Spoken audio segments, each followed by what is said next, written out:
Good morning. Morning, Australia. Yeah. Tayo sa backyard. Eh, di mo yung backyard. Yeah. Yan ang neighbors. Yeah. What's up? Good morning. Yeah. Kitchen. Yeah.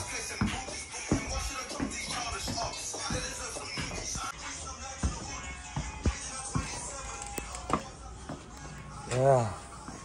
Tangin naman, no. Alam mo yung parang movie ni sa Next Friday nila Ice Cube. Hey.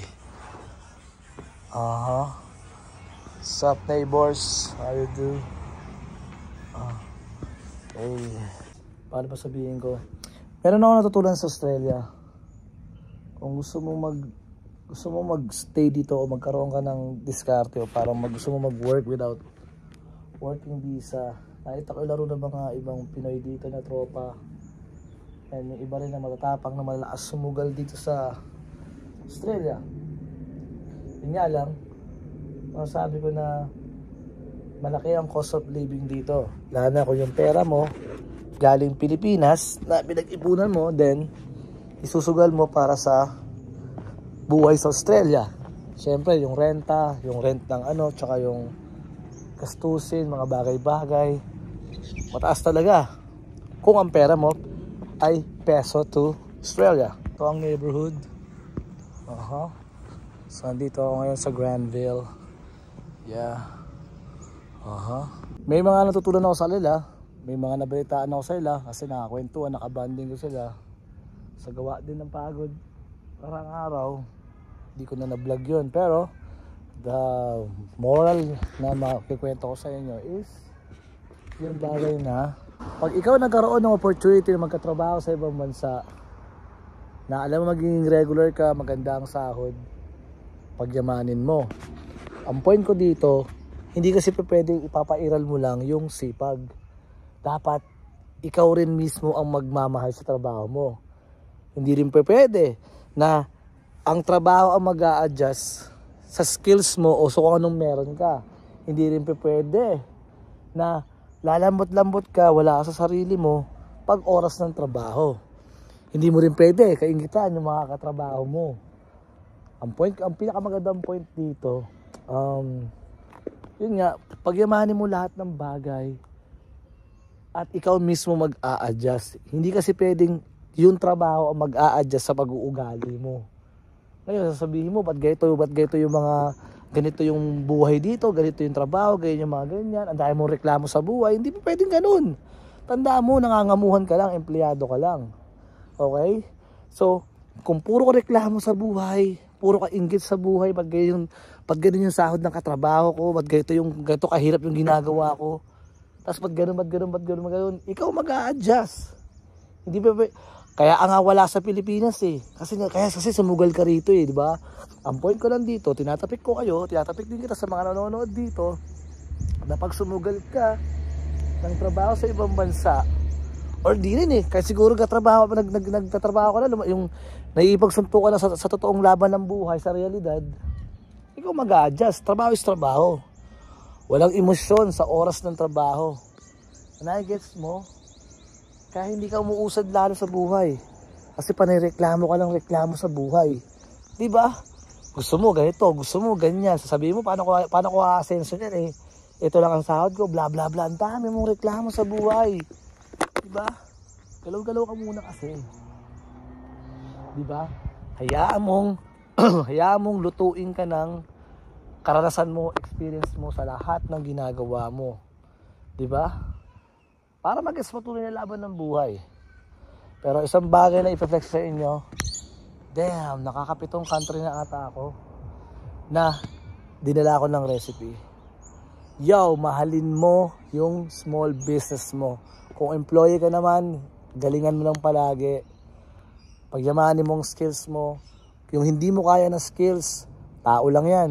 Inaaral yan hanggang sa matutunan mo. Alright? Walang bubuhat sa sarili mo at walang opportunity hanggat hindi mo sinusubukan ang mga bagay-bagay na yan, at hindi ka lumalabas sa comfort zone mo, mananatili ka lang talaga na ganyan ka. So kung anong klaseng sipag ka, kung anong klaseng meron katinding diskarte at paraan ka, kung anong tinanim mo, yun din ang babalik sa'yo. Kaya kung gago ka, gago rin ang balik mo. Kung tamad ka, tamad din ang babalik sa'yo. Kung masipag ka, sobra-sobra, pero nagmamadali ka ng reward, nagmamadali ka ng equals, walang shortcut sa buhay. Yo, galingan nyo. Magandang araw, Australia. Let's go. Prrrra. Ayun yung bahay, pila mo. Diba? Tambayan ni Ice Cube. And one thing sa lahat ng mga, paano ba? Parang TNT ka rito. Huwag kang mahihiya na aminin mo yung totoo nangyayari sa'yo. Kasi kung nagpapanggap ka lang na good ka, maayos ka rito para sa pamilya mo, nagkasakripisyo ka, aminin mo yung totoo para hindi rin ganun kataas, ganun din kalaki yung bill mo sa expenses mo na padala ka ng padala at nagpapanggap ka doon. Be your own. Ang point ko yung talaga maging totoo ka lang sa sarili mo. Kasi kung ano yung mga movie na papanood natin, lalo na yung bata ako, panood ko yung kay sa Milan yung kay Piolo Pascual tsaka kay Claudine. Biruin nyo, hinabol niya yung babae niya sa bansa na yon, yung savings siya, yung lahat ng pinag-aralan niya, sinacrifice niya basta makapunta lang siya ng Italy. Then sa totoong buhay na napuntahan ko dito, putya, ganun din ginawa ng tropa. Pero ang pinakamagandang nangyari na lang, pinakamagandang tinapik at in-advise ko sa kanya, magsilbing lesson na lang sa'yo ang lahat ng bagay. Yung failure, huwag mo laging dadamdamin yun. Ang pinakamagandang point dyan, isipin mo lagi, nasa training ka na pagiging assassin. Ibig sabihin nun, tinitraining mo yung sarili mo na wala ka sa comfort zone mo, walang mag-aasikaso sa'yo, walang ko-comfort, walang yayakap na magulang, on your own lang. Tapos sa bansa na pupuntahan mo, lalo dito naka well organized lahat ng program dito, hindi yung walang trabaho ka bara-bara lang, hindi. Dito pag project tapos kagad. Pag sinabing trabaho tapos kagad yung mga pinapagawa sa'yo. So, kung ano yung matututunan mo na maa-adapt mo sa bansang Pilipinas, kung ano yung matututunan mo, ano yung maa-adapt mo sa bansang napuntahan mo, lalo na dito sa Australia o sa ibang bansa, pagbalik mo ng Pilipinas, dapat hindi mo ibabalik yung sarili mo na parang ang lalambot-lambot sa buhay. Yung tipo, nasa Pilipinas naman ako eh. Balik ko na yung ugaling tamad, ugaling boss, ugaling shortcut. Hindi. Dapat maunin mo yung natututunan mo dito. Kasi kaya rin ako maalis sa ibang bansa. Kung ano yung mga natututunan ko dito, ina-adapt ko sa sarili ko, then when I go back to our country, yun. Kasalayan ko sarili ko na gano'n. Wala naman perfecto sa sarili, sa kababuyan, sa katamaran. Pero, pag oras na ng trabaho, oras na ng negosyo, pag na-adapt mo yung program ng mga, alam mo, maayos yung system flow, para sa sarili mo, aayos din ang sarili mo nun. Yeah. Hindi naman kasi lahat agad-agad yung equals eh. Lahat tayo nag-aaral, di ba? Bukod sa nag-aaral sa school, meron ka pang isa pang next move, yung aralin mo yung buhay mo sa totoong realidad.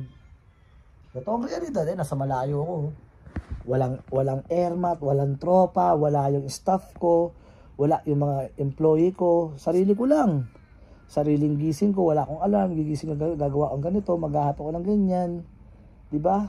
Kahit may konting budget pero 'di ba?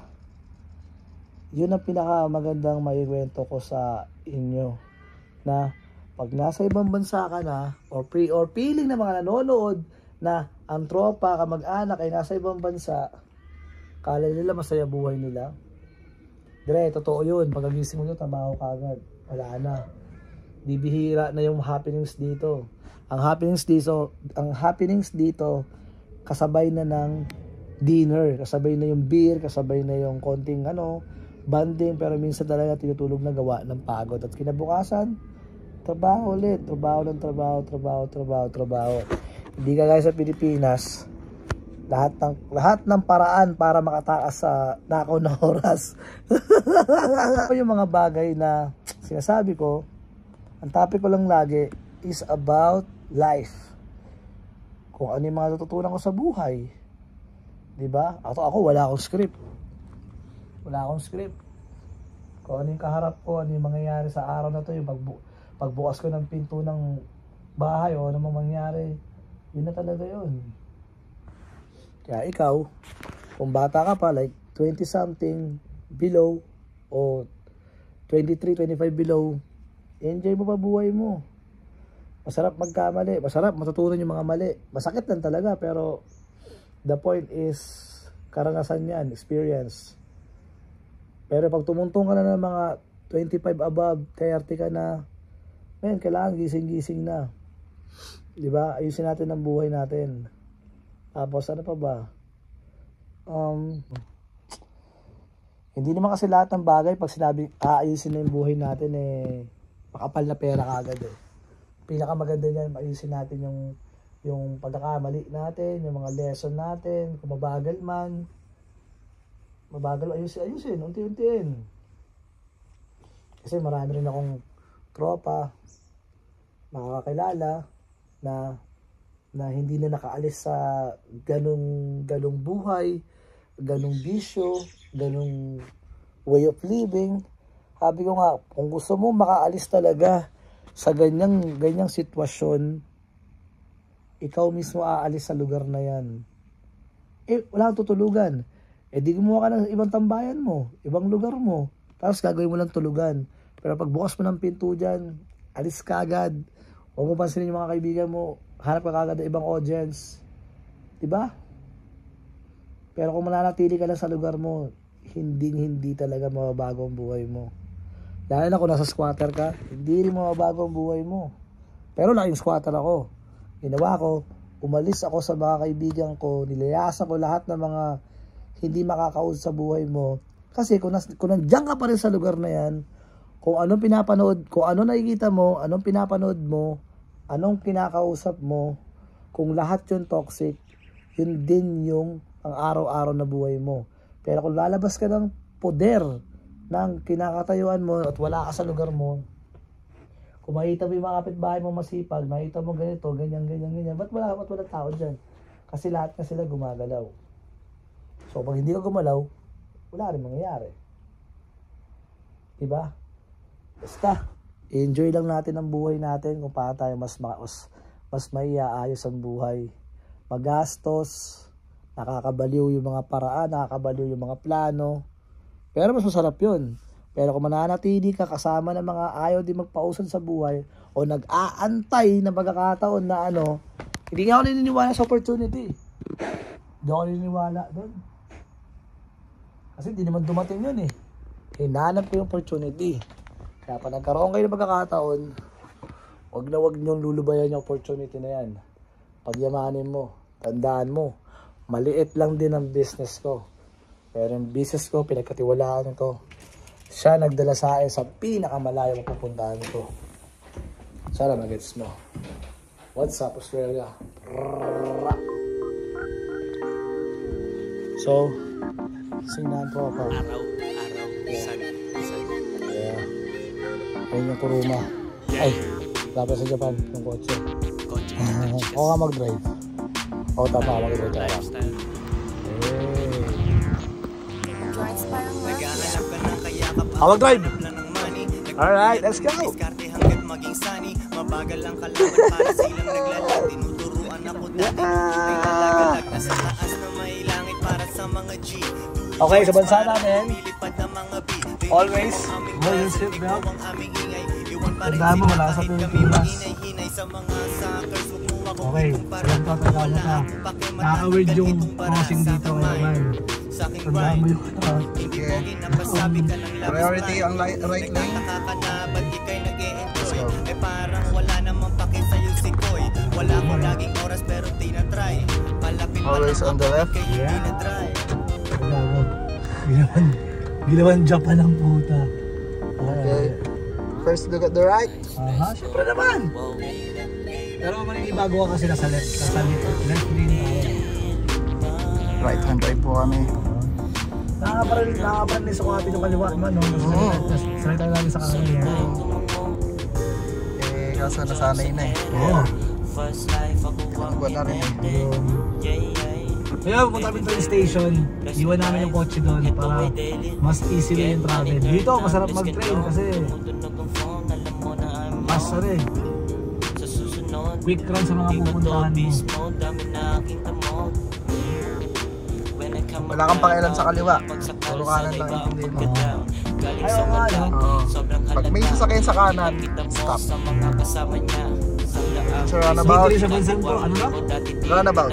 Runabout, sa Tagalog, yung rotonda. Ang tawag dyan ako runabout. So dapat sa bigay sa kanan ka, di ba? Pauunahin mo kagad yung nasa right side. Yan, pwede na. Once na nag-signal sila, priority mo yung mag-signal ng... Dito. Sige, diretso na. Mali ba to? Dun sana tayo eh. Adi ko na lang pag ganun. Pwede. Crossing mo naman to, di ba? Kaya sa bansa namin ng paro. Sanay ka na paro. So, topic natin kanina, bawal ang lalambot-lambot sa ibang bansa. Yung tulala ka pa, gagalaw ka, matamad ka. Kapag iiwan ang kalalo. Yung ugaling Pilipino, iiwan mo. Yung kilos Pilipino, iiwan mo sa ibang bansa na to, sa ibang bansa. Hindi pwede ikaw masunod. Alright, I got turn left. Okay, this is Signal light. signal lights. Yeah. O nga pala, kasama ko ngayon ang Kuya Iman mo, ang e-colors from Japan hanggang Australia. Ay, putang ina, kakagawa namin hanggang dito. Straight ahead. Yeah. Joints parang Pero ang alam ko na, nagkalaboy lang kami dito. Still learning. Still learning. Still learning. Ang alam mo, walang dito. Diretso ako. Diretso. Ayun yung runabout. Rotonda nila. Tulak lang ng aking rhyme. Tuwing malungkot ako, inaalala ko na I'm bugoy na ko, iko'y the motherfucking man. Pag nagsusulat ako, pera lumalabas sa best. Stop. You know I keep it G, ako'y walang Iniisip mo, dyan lang dapat nakala ka na dyan, di ba? Kasi makala ka na dyan. Doon pa dapat, oh. malakas yata. Turn right. Pag may sasakyan, stop. Meron. Pero okay na, nandyan eh. Malayo pa naman. Yan ang aking come up para lang malaman mo na ito'y posible. Yung dating muraot ngayon na How you doing, mate? Turn right. Right? Hawaya. Hawaya, mate? Hawaya? How you doing, lads? Kung sa Pilipinas ang word natin, puro par. Gar. Gar. Dito, lads.